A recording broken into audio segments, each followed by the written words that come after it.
Ministério da Cultura e Águas do Brasil apresentam o primeiro Flipetrópolis. Arte, literatura, educação e liberdade. Parceria, Prefeitura de Petrópolis.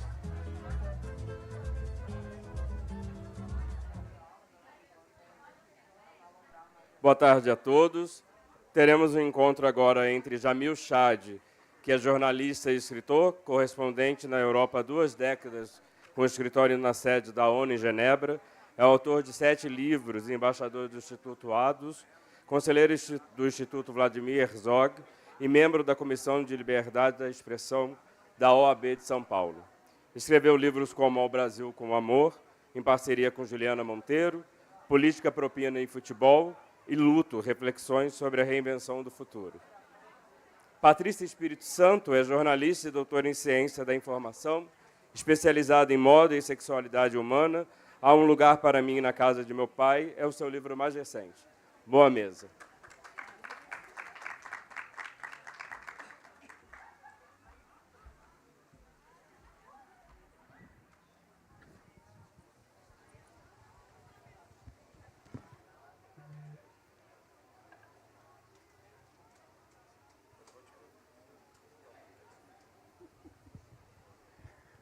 Boa tarde a todos vocês. Boa tarde, Patrícia. Boa tarde. Um prazer estar aqui com vocês todos. Antes de mais nada, para a descrição, eu tenho pele clara, estou de bermuda, com uma camisa cinza, cabelo curto e óculos. Como o nosso colega ali me apresentou, eu tenho, ao longo dos últimos 20 anos, percorrido, eu diria, grande parte dos países que, infelizmente, países que vivem uma situação humanitária bastante dramática. E contar a história dessas populações é extremamente fundamental se a gente quer entender a dimensão geopolítica, a política, o porquê de tantos fluxos migratórios. E é, acima de tudo, uma experiência, ao mesmo tempo, muito rica, te coloca num lugar muito de humildade muito grande e de compreensão. Agora, quem faz isso é a Patrícia, quando ela escreve justamente, como diz aqui a contracapa, ela escuta emoções. Patrícia tem essa história no Malawi, que eu vou te perguntar. Mas antes eu queria contar rapidamente uma historinha. Eu estava percorrendo uma das rotas dos refugiados entre a Síria e a Alemanha, eu acho que foi em 2015, quando teve aquele grande fluxo de sírios deixando o país em direção à Europa. E uma das coisas que eu faço é conversar muito com a pessoa antes de começar a entrevista, para criar confiança, para deixar muito claro que ali não tem pegadinha, não é uma arapuca, né? E nesse trajeto, eu fui caminhando com uma família que era um pai sírio, a mãe e 2 crianças pequenas. Eles estavam completamente imundos, a roupa, o rosto estavam desgastados, fugindo de bombas, de guerra, de terror. E depois, uma das meninas estava no cucuruco aqui do pai, cucuruco, aqui no ombro, né? Caminhando, ela em cima dele, e eu indo fazendo perguntas, etc. E uma hora eu parei e falei assim para ele: posso tirar uma foto de vocês dois, né, da menina e dele? Ele falou: claro. Quando eu levantei a máquina para tirar foto, a mãe, que estava um pouco à frente, veio aos berros, falando não. Eu, na hora, baixei a câmera, pensando, fiz alguma coisa de errado, ou talvez invadi de alguma forma.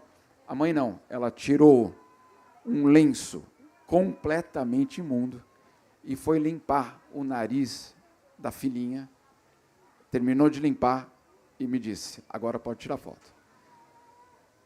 Mesmo numa situação dramática, a busca por dignidade é permanente.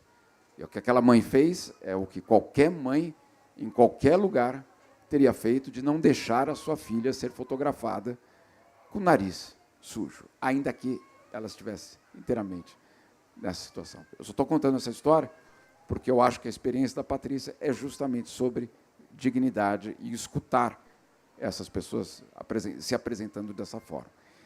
Então, Patrícia, em primeiro lugar, o que te levou à África? Por que você teve esse destino? Boa tarde, gente. Vou fazer minha autodescrição. Eu tenho pele morena clara, mais ou menos 1,74 m. Tenho os cabelos lisos, em tamanho médio. Estou usando um conjunto de saia e blusa longa em tons avermelhados e alaranjados. E eu uso óculos, porque sem eles eu não ando fazendo completamente nada. Bem, eu tenho uma história dentro do jornalismo que passou pela moda e passou pelo comportamento e a sexualidade humana, que são duas coisas que me ajudaram a chegar onde eu estou agora. O meu livro, Há um Lugar para Mim, na Casa do Meu Pai, trata de histórias de refugiados africanos que vivem num campo específico dentro de um país no centro do centro da África, que se chama Malawi. Como eu fui parar lá? Como eu trabalhava muito com moda, eu recebia muitos tecidos bonitos de confecções em casa para dar um destino para eles, já que eu também trabalhava sempre com serviço social. E eu decidi aprender a costurar para aproveitar esses tecidos. E sempre tive uma vontade muito grande de conhecer a África não turística, a África dos médicos sem fronteiras. E comecei a produzir essas roupas para conseguir dinheiro para os trabalhos sociais que eu fazia.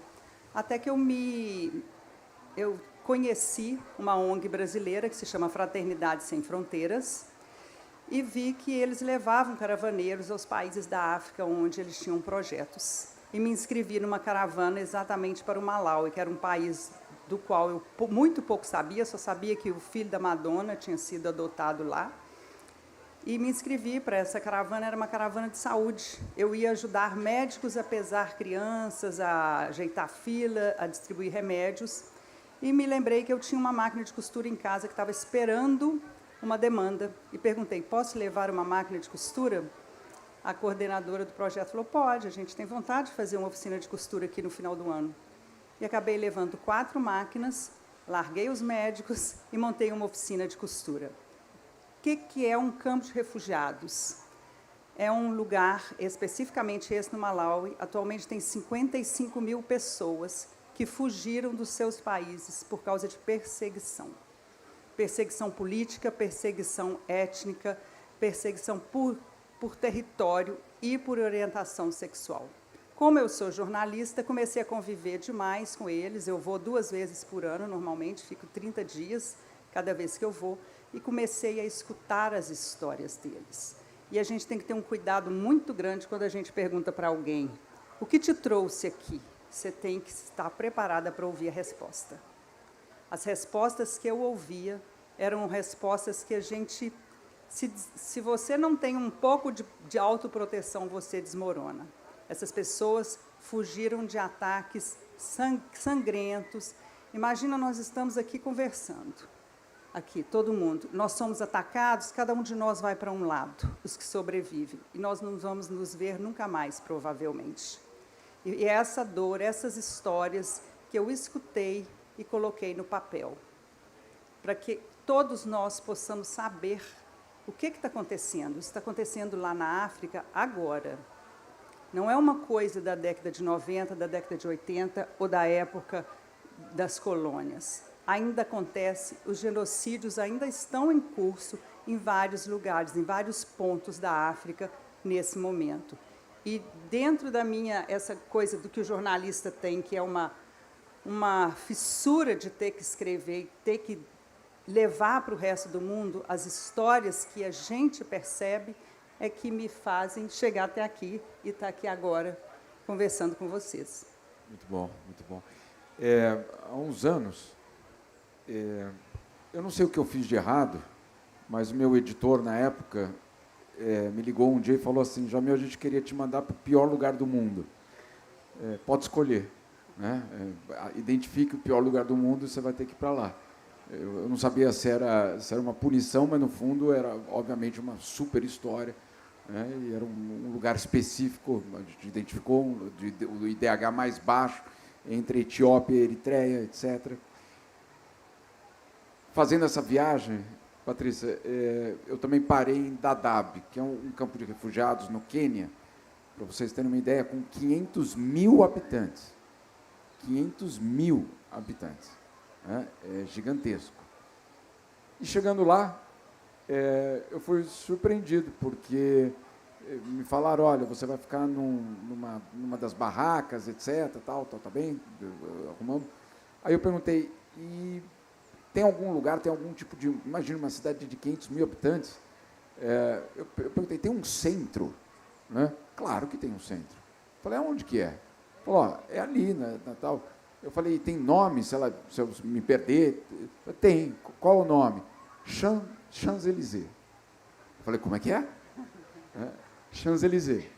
Eles deram o nome da avenida, se é que a gente pode chamar, né? Que obviamente é tudo de terra, a avenida principal do campo de refugiados, de Champs-Élysées. E você chega lá e você descobre que ali, claro que é a Champs-Élysées. O que é aquilo? É o local do sonho, é o local de onde se planeja a ida para fora do campo, né? Talvez para a Europa. Tomara, né? Entre alguns ali, o sonho de sair daquela situação e ir para a Europa. Eu estou te perguntando, eu estou te contando essa história porque eu queria que você descrevesse um pouco o que é um campo de refugiados. O que você encontrou quando você chegou, no caso, no Malau? Um campo de refugiados é um lugar que não tem nada daquilo que a gente está acostumado.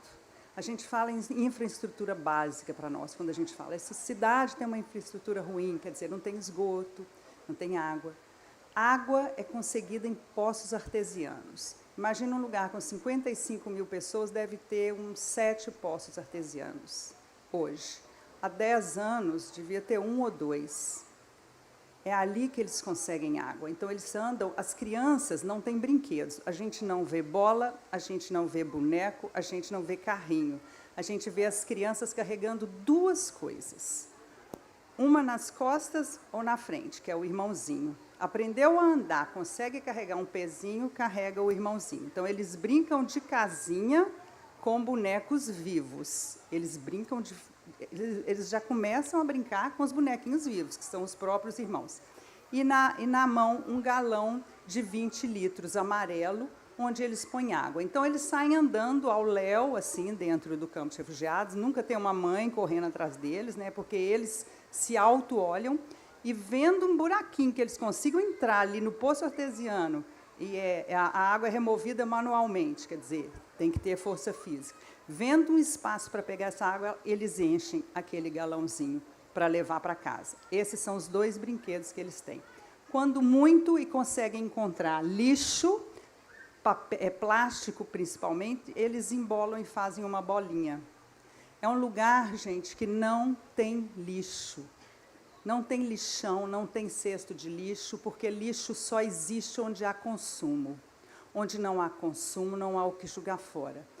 Quando a gente anda pelo campo e se aventura levar uma garrafinha de água para a gente ter água para beber, as crianças vão atrás o tempo todo pedindo aquela garrafinha para a gente. Elas querem a garrafinha para fazer uma porção de coisa, inclusive para dar para a mãe, tacar fogo, para esquentar alguma coisa que eles possam ter conseguido para comer.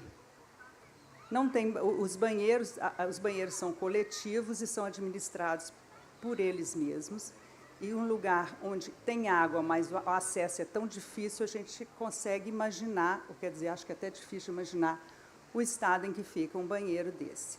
Eles chegam no campo de refugiados, depois de andar muito, às vezes meses, e vão para um lugar que chama área de trânsito, é como se fosse um galpão grande, onde eles ficam ali ocupando, vamos dizer, uma família de 10, ocupam 3 metros quadrados ali, põem uns paninhos para ter um mínimo de privacidade, e com o tempo eles podem conseguir que a Acnur, né, que é a Agência de Autocomissariado para Refugiados da ONU, arrume para eles uns 3, 4 metros quadrados para eles montarem as suas casas. A Acnur dá a eles uma lona para cobrir, só isso.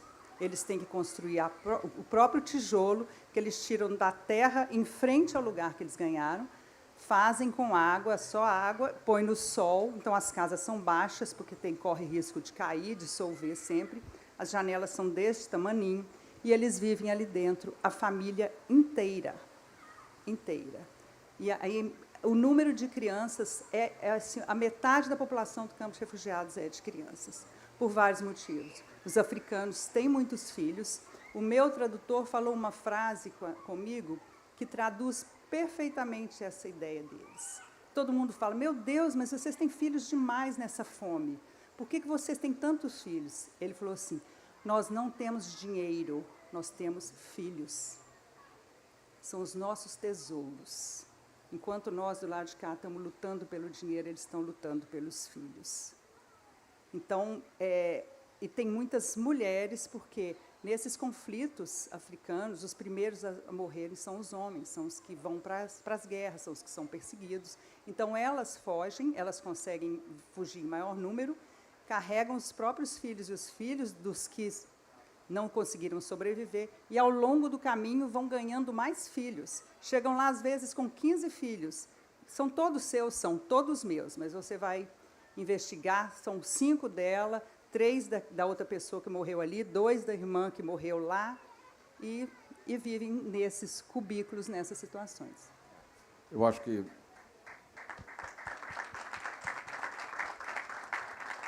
você falou uma coisa muito, muito importante, que é situar isso na atualidade.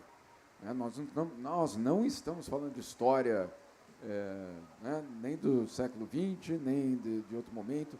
E só para colocar em números, estava agora só checando para ter certeza desse número, nunca houve tanto refugiado e deslocado interno como hoje. Então, são 118 milhões de pessoas nessa situação. Nem na Segunda Guerra Mundial.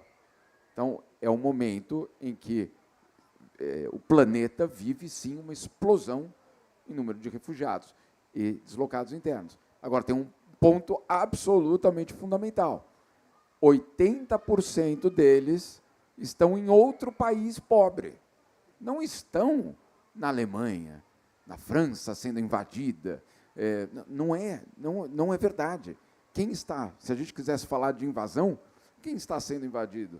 É o Burundi, é a República Democrática do Congo, é o Afeganistão com o Paquistão com os afegãos, os iranianos também no Paquistão, o pessoal em Bangladesh, enfim, não é verdade que a invasão é aos países ricos, porque eles sequer chegam aos países ricos. Você está colocando uma realidade muito clara. Queria te perguntar uma outra, vamos dizer assim, uma outra faceta desse teu trabalho, que é voltar para casa depois de uma experiência dessa. Eu tenho 2 coisas, uma coisa que sempre acontece comigo quando eu volto, que é abraçar muito meus filhos, né? Eles não entendem nada, né? Eles ficam me olhando, papai, né?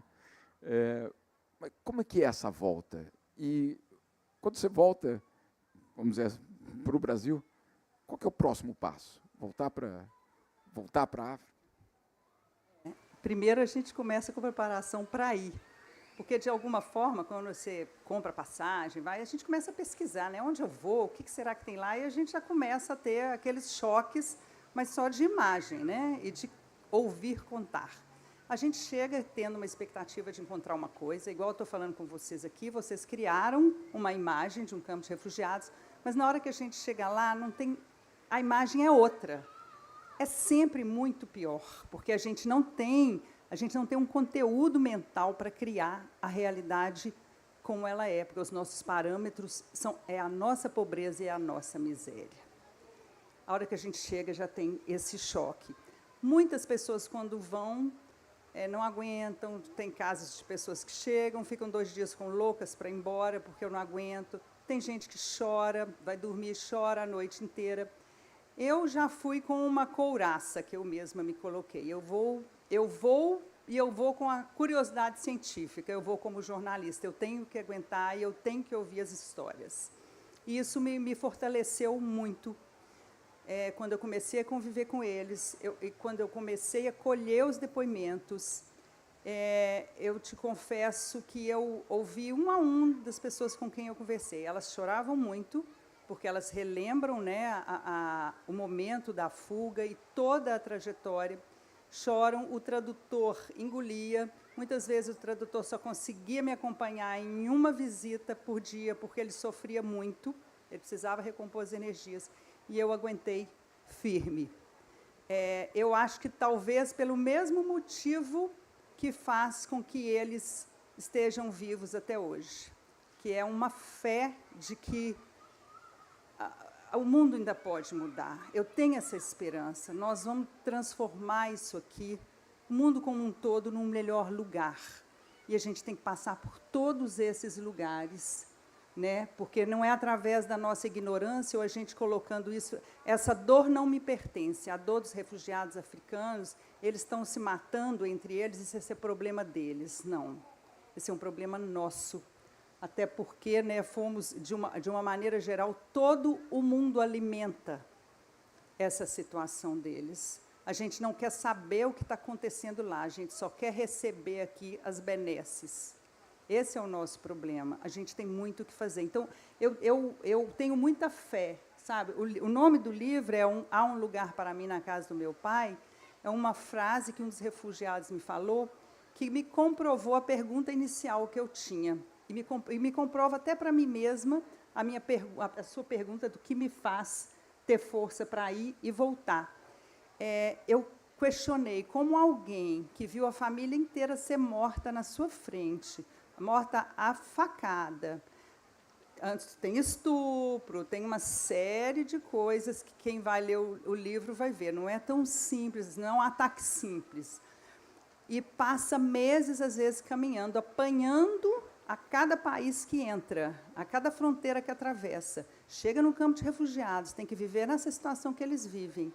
E eles ainda acordam sorrindo, gente. É um sorriso maravilhoso. Cantando e louvando a Deus. É uma fé que eles têm de que amanhã o futuro vai ser melhor, mesmo que esse futuro vá durar poucas horas, porque eles também, a taxa de mortalidade é grande. E aí eu chego aqui no Brasil, é desse jeito mesmo, a gente abraça, a gente fica, você olha o seu prato de comida e fala assim, meu Deus, aliás, a gente olha a mesa, né, a mesa que é posta para a gente comer, e aí dá vontade de voltar porque o trabalho precisa continuar, e a cada vez que eu volto, eu vejo uma diferença. Eu vejo mais gente chegando no campo, o campo mais cheio de miséria e fome, mas, de uma maneira geral, eu vejo que eu e as pessoas que vão, a gente ainda tem muito o que levar, a gente tem muito o que fazer. Justamente nessa situação que você está colocando, dessa violência, outro dia até foi curioso, porque era um relatório acho que da Comissão Arns, falando sobre a situação das mulheres em condição de rua no Brasil. E tinha uma frase que foi muito curioso, porque foi uma frase que eu já ouvi das mulheres refugiadas por conta da violência, que era uma frase, no caso das mulheres brasileiras, dizendo o seguinte, que na rua, a mulher, vivendo na rua, a mulher precisa escolher o seu estuprador, né? De tão dramático que é, porque alguém vai te estuprar e você precisa escolher, porque é ele que vai te proteger de outros estupradores. É dramático, não tem outra. Essa era uma investigação feita pela Comissão Arns em São Paulo. E era uma frase que, na hora que eu li, eu falei, puxa, eu já ouvi essa frase das mulheres refugiadas que vivem a situação de precisar, em algumas situações, escolher. Eu estou perguntando isso porque, muitas vezes, em Malawi, esse campo de refugiados que você tem essa presença, são completamente desconhecidos no Ocidente. né, na opinião pública, mesmo quando são cidades gigantescas. Vou fazer uma pergunta aleatória aqui. Qual é a maior crise humanitária do momento no planeta? Alguém se arrisca a dizer qual que é? Bravo. É isso aí. Essa é a maior crise humanitária do planeta. Não é Gaza, não é, Ucrânia, é o Sudão. Imagine se isso está sendo debatido acaloradamente nos corredores lá da ONU. Não. Né? Por que será? Por que será? Agora eu te pergunto, e aí não é desmerecer a dor do refugiado ucraniano, mas eu vi que quando os ucranianos, então, foram vítimas de uma guerra, eles foram recebidos nas fronteiras da Europa, as crianças, com ursinho de pelúcia, com chocolate, com café quente. Ótimo, espetacular.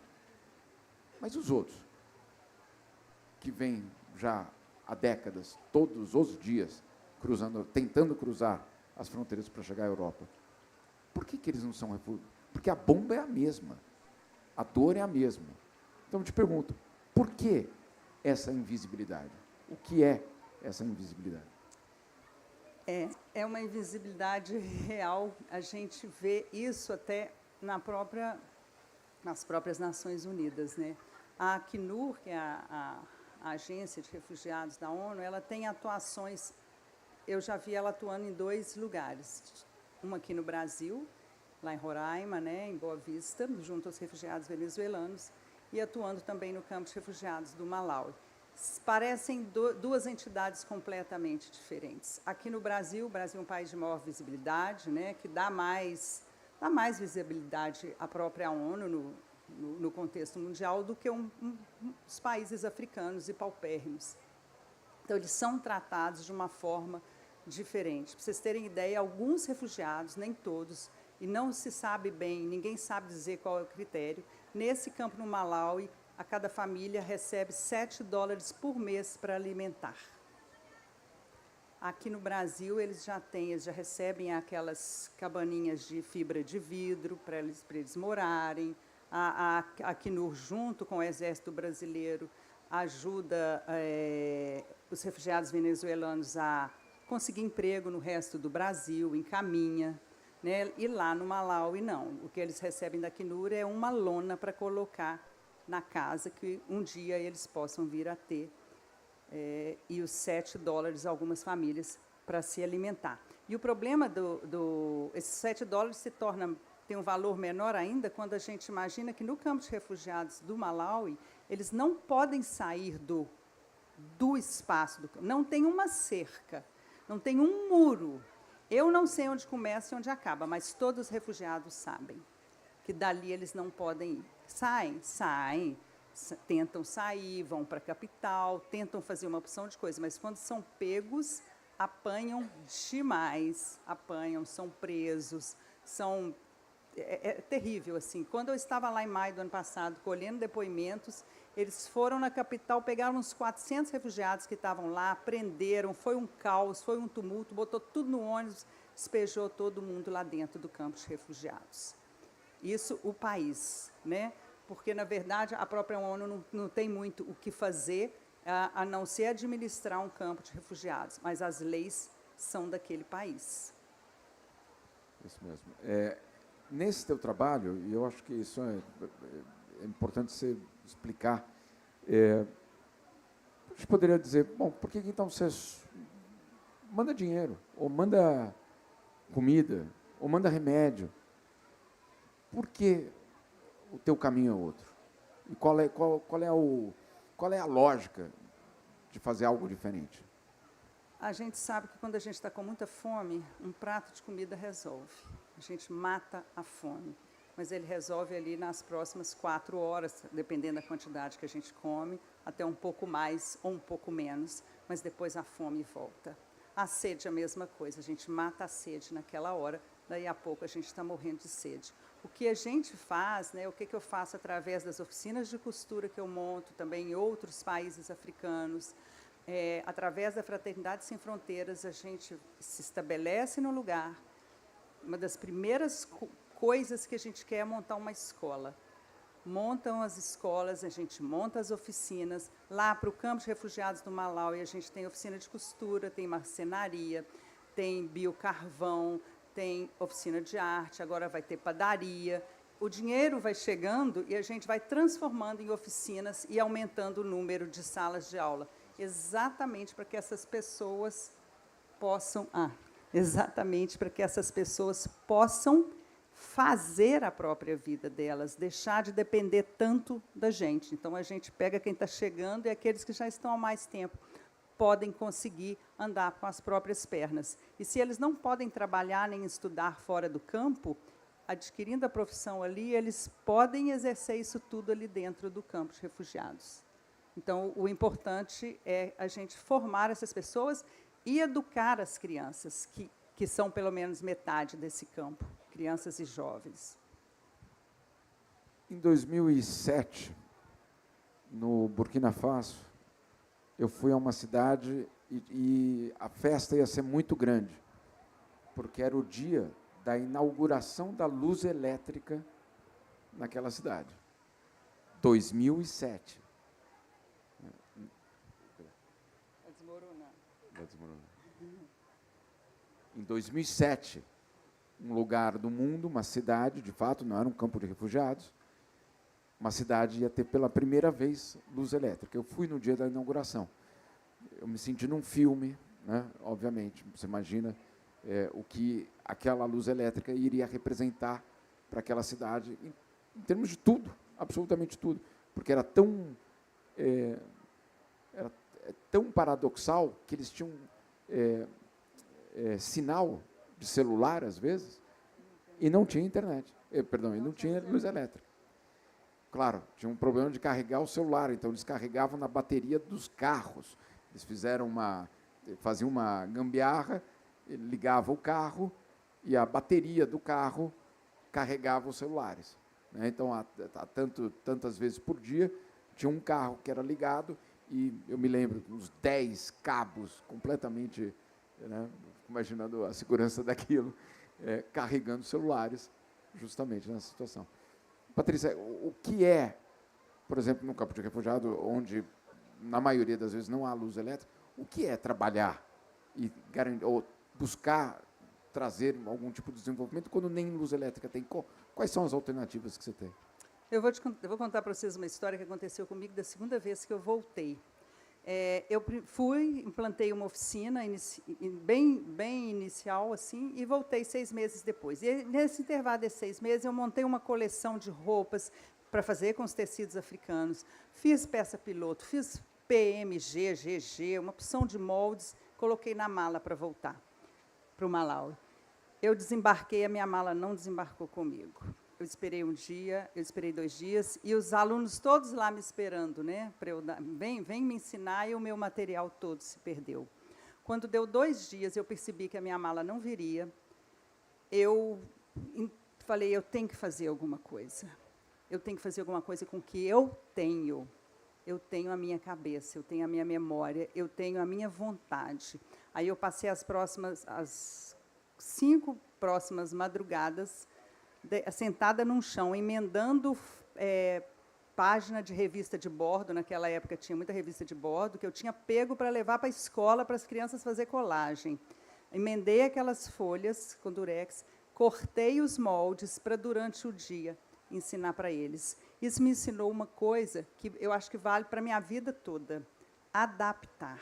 Você vai adaptar tudo aquilo que você tem. Eu não tenho mais os moldes, eu fiquei meses fazendo aquilo, mas o que ficou na minha mente e a minha vontade de trabalhar, ali não há mala nenhuma para ser extraviada. Eu carrego isso comigo para todo lado.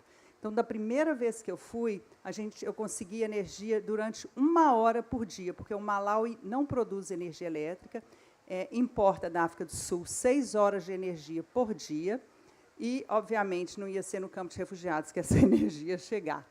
Lá a gente tinha uma placa de solar que os eletricistas saíam andando para lá e para cá com a placa para ver onde que tinha sol, porque era um período que não tinha muito sol. Então, a gente foi adaptando com o que tinha. Então, é exatamente isso. Às vezes, a gente chega no lugar, isso para a vida da gente. Aqui eu não tenho nada para fazer porque não tem isso, isso e aquilo. Mas, se você está lá, o mais importante você tem.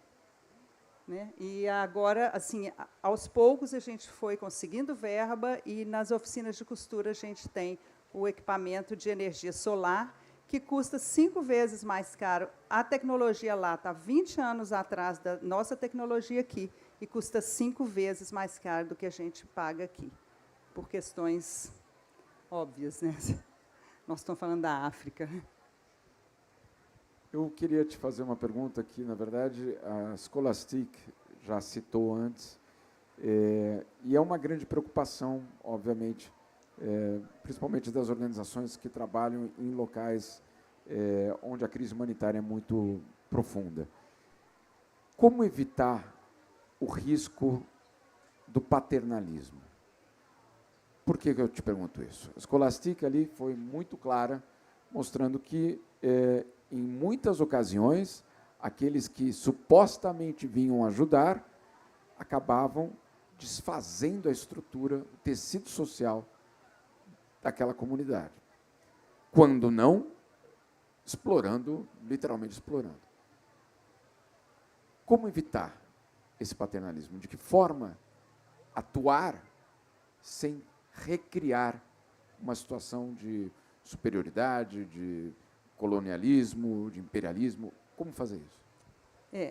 Eu acho que passa principalmente pelo respeito à cultura deles. Quando eu chego lá com as máquinas de costura, eu não estou mudando o processo, eu só estou levando uma coisa mais evoluída. A máquina de costura, ela trabalha da mesma forma, na máquina movida à mão e ao pedal, que é o que mais tem lá, né? O mesmo processo, porém, a que a gente usa hoje, que é a industrial elétrica, é a mesma coisa. Só que agiliza o trabalho deles e traz mais qualidade para o que eles produzem. E a qualidade não é só para que a gente vá vender um produto de maior qualidade, é para eles também. Uma roupa que eles faziam com uma máquina movida à manivela, e os pontos vão se desfazer em um mês, numa máquina boa, dessas que a gente usa, que é a industrial elétrica, vai durar anos aquela roupa. Uma outra coisa que a gente busca muito é respeitar o estilo deles. O tecido que eu valorizo demais, né, como essa necessaire. É o tecido, né, que é a capulana, que é o tecido africano, que é bem colorido. Eu valorizo demais isso. A gente coloca isso como um tecido que é bonito de fato, só que nós não usamos tanto porque nós somos de cultura diferente. E quando eu levo os moldes, eu tento mostrar para eles o seguinte: quando formos fazer roupas que a gente quer vender para brasileiros, americanos, franceses, que são os que estão sempre junto com a gente lá, a gente vai fazer de forma que, com o tecido de vocês, mas num modelo que eles comprem. Isso não quer dizer que o modelo do africano, elas usam a roupa muito justa, esse tecido não tem elastano, ele é duro, incomoda. Para nós que estamos acostumados a usar as roupas mais soltas, para nós incomoda. Então, eu sempre friso, não é porque a roupa de vocês é mais feia, nem mais bonita do que a nossa. É porque nós gostamos de coisas diferentes. Então, nós vamos usar o tecido de vocês, todos os princípios, vamos fazer propaganda da cultura de vocês, mas de uma forma que a gente possa levar isso para fora, quer dizer, que os brasileiros possam comprar e usar, e não apenas comprar para ajudar a comprar com dó. Da primeira vez que eles venderam, que a gente fez umas bolsinhas, ficaram muito mal feitas, eu falei com eles, as pessoas estão comprando para ajudar vocês, mas daqui para frente ninguém vai comprar para ajudar vocês. As pessoas têm que comprar porque gostam, porque admiram o trabalho de vocês. Isso é muito importante. Por isso que vocês têm que fazer uma coisa muito bem acabada para a gente conseguir vender. Eu, quando vou para lá, eu gosto de me vestir com os tecidos deles, com as roupas que eles fazem, e eles ficam muito felizes, porque eles percebem que a gente gosta também, né? Tem como você fazer essa conversa, esse diálogo. E uma coisa que eu já observei, quanto mais rico, o país da África que você vai, África do Sul, por exemplo, Moçambique também, na capital principalmente, as pessoas se vestem como ingleses, como americanos, né? Todo mundo de preto, calça preta, blusa preta e tal. Quanto mais pobre o país africano, mais cor a roupa tem. Menos tecido liso. Para comprar um tecido liso no Malawi é um sofrimento, a gente não encontra para comprar. Porque eles realmente andam como o africano. E a gente tenta valorizar demais isso neles e chamar atenção para esse valor para todo estrangeiro que vai até lá.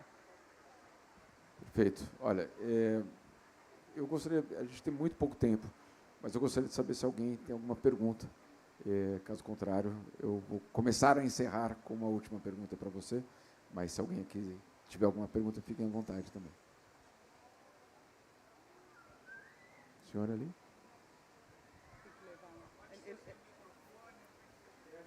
Ele vai trazer. Obrigado. Bom, dar os parabéns a você pelo trabalho, eu acho que não é necessário, né?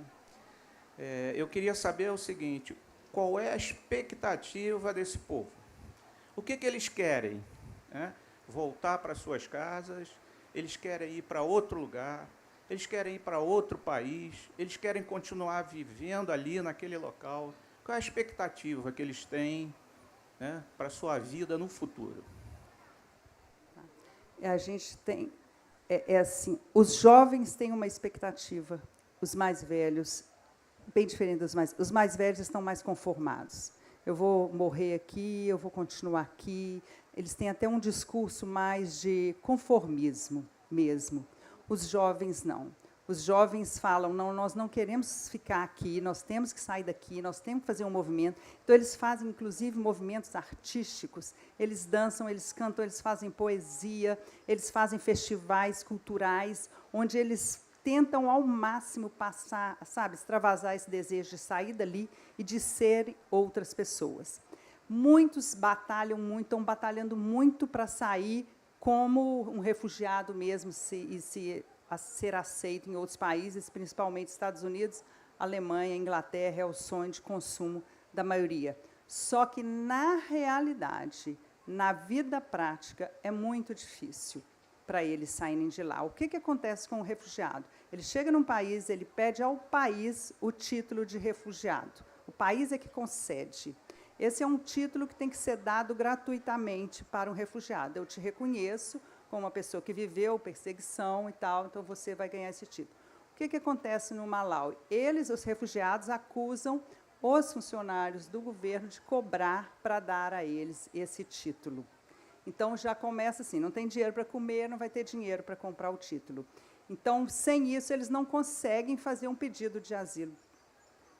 Então, é essa a dificuldade para tornar real a saída deles daquele lugar. Então, eu acho que passa muito no sonho, na esperança de que amanhã vai melhorar. Não sei bem como, na cabeça deles, mas vai melhorar. Isso sustenta a vida dos jovens, acreditar que eles um dia vão poder sair dali, de onde os pais não conseguem, ajuda a mantê-los vivos também. Patrícia, uma última pergunta. Qual é o próximo projeto? Você já acabou de terminar esse livro. Eu sei que é injusto perguntar isso, sendo que o livro acabou de ser lançado, mas não só em termos de livro, em termos de projeto, qual é o próximo passo?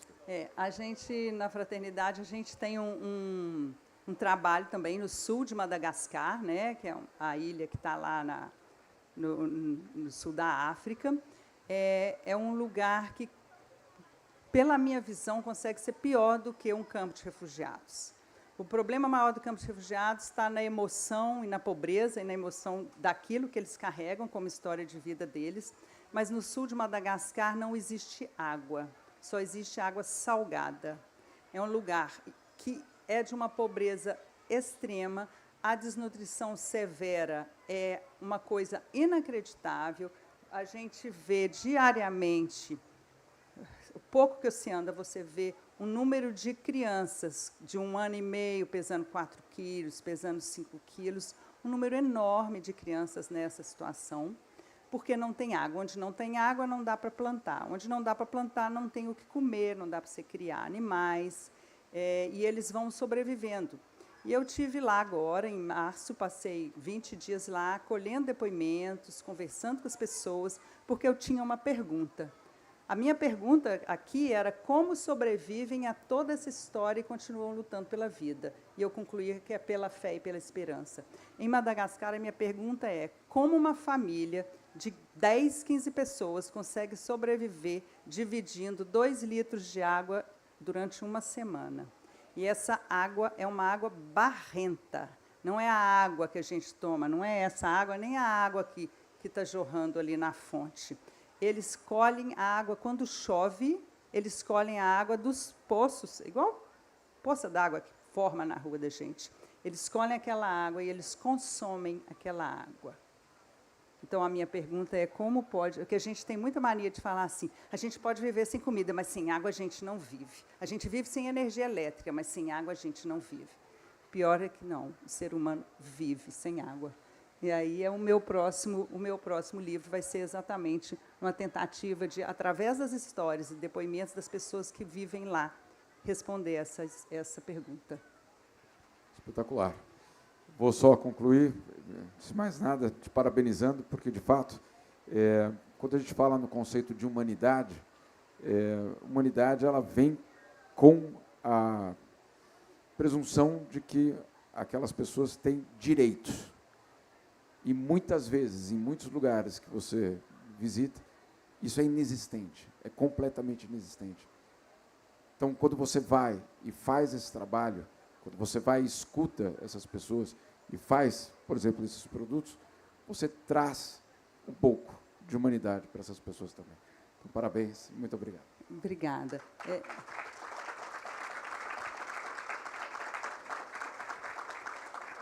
É interessante que eu gostaria muito que, ao invés da Patrícia estar aqui falando com vocês, que um deles tivesse aqui contando a sua própria história, como foi o caso da Escolastique. Só que são pouquíssimos aqueles que conseguem chegar aqui onde eu estou, saindo de onde eles saem. Então, infelizmente, precisa de ter pessoas como eu como intermediário das histórias deles. Enquanto eu pude sentar na minha casa para escrever esse livro, conseguir uma editora, estar aqui com vocês conversando, eles estão lá lutando para comer um pouquinho assim, para comer o pãozinho que cada um de vocês tomou no café da manhã, é a refeição do dia inteiro. Eles não têm tempo nem condições de elaborar a própria história, colocar num papel para estar aqui contando, infelizmente. Quer dizer, já é uma infelicidade existirem essas histórias. Não serem contadas pelos seus próprios protagonistas continua sendo uma coisa muito triste. Então, por isso que eu me vi no direito de fazer esse papel, né, que é o meu papel de jornalista. Eu agradeço a todos vocês. Quem tiver interesse de comprar o livro e lê-lo, espero que toque o coração de vocês, ou que tenham interesse de pesquisar, de pensar um pouco. A gente tem que sair desse lugar de que essas histórias de dor não nos pertencem, não fazem parte do nosso mundo. A gente tem muito a tendência de querer entrar em contato só com histórias felizes, histórias legais, histórias fantásticas. Isso tem um espaço muito bom dentro da gente, desde que a gente não ignore que o outro lado está bem perto da gente. Isso tem muito, muito a ver com cada um de nós para mudar esse país. Esses países todos, né, para mudar esse mundo. Muito obrigada, gente.